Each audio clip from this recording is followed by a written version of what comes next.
23।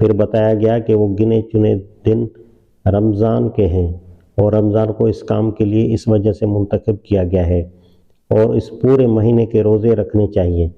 ایک مربوط سلسلہ تقریر میں شاید ایک اناڑی بھی اپنی بات یوں ادا نہ کرتا بلکہ یوں کہتا کہ اگلی قوموں کی طرح تم پر بھی روزے فرض کیے گئے ہیں اور رمضان کے مہینے میں تم کو قرآن مجید کی نعمت دی گئی ہے، اس لیے یہ فرض روزے تم اس مہینے میں رکھو۔ اس کے بعد اس کو جو کچھ احکام بیان کرتے ہوئے وہ بیان کر دیتا۔ دوسرا سوال، ایک خالی الذہن ناظر کے دل میں یہ پیدا ہوگا کہ اس سلسلہ عبارت میں جب پہلے یہ فکر آ چکا ہے کہ جو کوئی تم میں سے مریض ہو یا سفر پر ہو تو پورا ہونا چاہیے شمار دوسرے دنوں سے، تو اسی فکرے کو بعد میں پھر دہرانے کی کیا حاجت تھی؟ اور اگر فی الواقع اس کا دہرانا ضروری تھا تو پھر یہ فکرہ بھی کیوں نہ دہرایا گیا کہ جو لوگ اس کی طاقت رکھتے ہوں ان پر فدیہ ہے ایک مسکین کا کھانا۔ حقیقت میں ضرورت تو دونوں میں سے ایک کو بھی دہرانے کی نہ تھی، لیکن ایک کو دہرانا اور دوسرے کو نہ دہرانا تو ایک معمہ سا محسوس ہوتا ہے۔ تیسرا سوال جو اس کے دل میں کھٹکے گا وہ یہ ہے کہ ماہ رمضان وہ ہے سے پہلے کی عبارت اور اس کے بعد کی عبارت کا مضمون ایک دوسرے سے صریحاً متناقض نظر آتا ہے۔ پہلا مضمون صاف طور پر یہ کہہ رہا ہے کہ جو شخص طاقت رکھنے کے باوجود روزہ نہ رکھے وہ فدیہ دے دے، لیکن اگر وہ روزے ہی رکھے تو یہ اسی کے حق میں اچھا ہے۔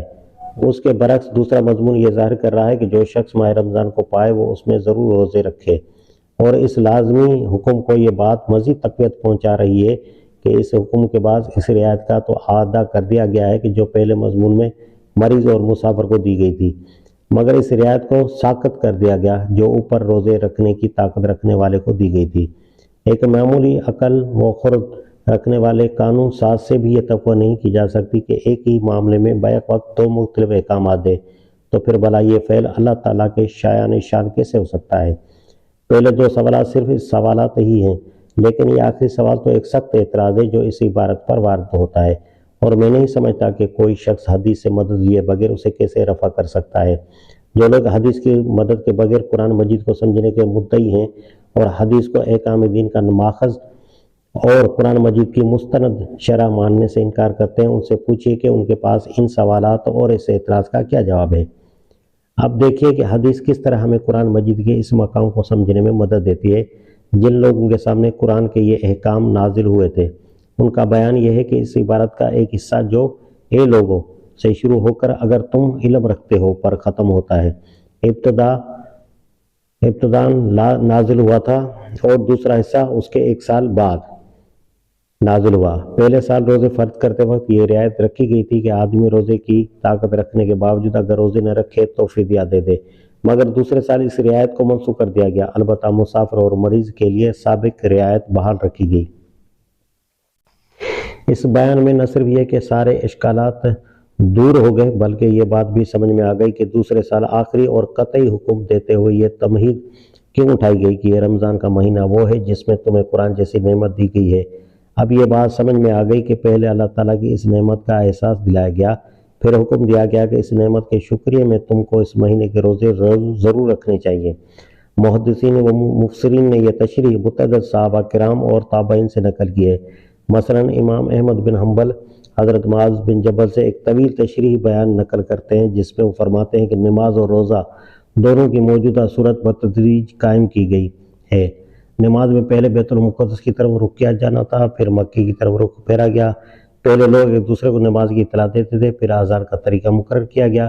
پہلا طریقہ یہ تھا کہ اگر ایک شخص بیچ کے کسی مرحلے پر اگر جماعت میں شریک ہوتا تھا تو اپنی نماز کا چھوٹا ہوا حصہ ادا کرنے کے بعد امام کی پیروی شروع کرتا تھا۔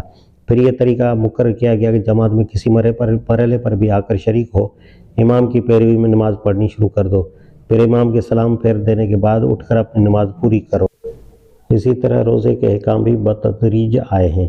جب نبی صلی اللہ علیہ وسلم مدینہ تشریف لائے تو آپ صلی اللہ علیہ وسلم ہر مہینے 3 دن کے روزے رکھتے تھے اور ایک روزہ محرم کی 10ویں کو رکھا کرتے تھے۔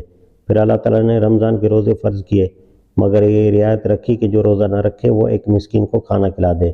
اس کے بعد حکم آیا کہ رمضان کے روزے ضرور رکھے جائیں اور تندرست مقیم آدمی کے لیے فدیے کی رعایت منسوخ کر دی گئی۔ پہلے لوگ افطار کے بعد اس وقت تک کھانا پینا مباشر کرنا جائز سمجھتے تھے جب تک کہ سو نہ جائیں۔ سونے کے بعد وہ سمجھتے تھے کہ دوسرے دن کا روزہ شروع ہو گیا۔ اگرچہ اس باب میں کوئی صریح حکم نہ تھا مگر لوگ ایسا ہی سمجھے ہوئے تھے۔ بعد میں حکم آیا تمہارے لیے روزوں کے زمانوں میں راتوں کو اپنی بیویوں کے پاس جانا حلال کر دیا گیا ہے۔ البقرہ آیت نمبر 187۔ اس مضمون کی تائید میں بخاری، مسلم، ابو داؤد اور دوسرے محدثین نے متعدد روایات نقل کی ہیں جو حضرت عائشہ رضی اللہ تعالیٰ عنہ، حضرت عبداللہ بن عمر، حضرت عبداللہ بن مسعود اور حضرت سلمہ بن عقو رضی اللہ تعالیٰ عنہ سے مروی ہیں۔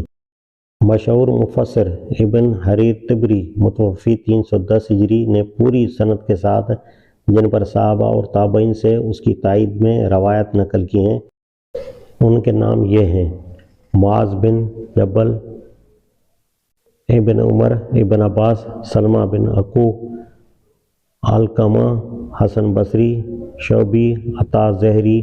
ان میں سے ایک روایت میں وہ حضرت معاذ بن جبل سے یہ تصریح نقل کرتے ہیں کہ پہلے چونکہ اہل عرب روزوں کے عادی نہ تھے اور روزہ ان پر سخت گراں گزرتا تھا، اس لیے ان کو یہ رعایت دی گئی تھی کہ رمضان میں جس دن روزہ نہ رکھیں اس دن کسی مسکین کو کھانا کھلا دیں۔ بعد میں تاکیدی حکم آیا کہ پورے مہینے کے روزے رکھو، الا یہ کہ تم مریض ہو یا سفر پر ہو۔ ایک اور روایت میں وہ ابن عباس کی یہ تصریح نقل کرتے ہیں کہ پہلے سال کے روزوں میں اللہ تعالیٰ نے فدیے کی رخصت رکھی تھی مگر دوسرے سال جو حکم آیا اس میں مریض و مسافر کی رعایت تو بحال تھی لیکن مقیم کے لیے فدیے کی رعایت کا ذکر نہ تھا، اس لیے یہ رعایت منسوخ ہو گئی۔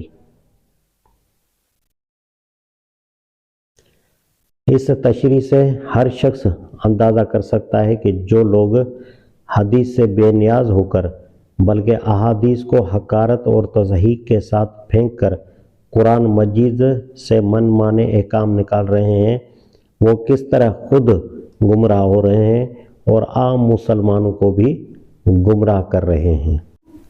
تو ناظرین آپ نے دیکھ لیا جواب کہ مولانا نے کیا جواب دیا ہے اس کا۔ تو اسی طرح یہ ویڈیوز ہماری دیکھتے رہیں اور نیکسٹ ویڈیو تک کے لیے مجھے اجازت دیجیے۔ اللہ حافظ۔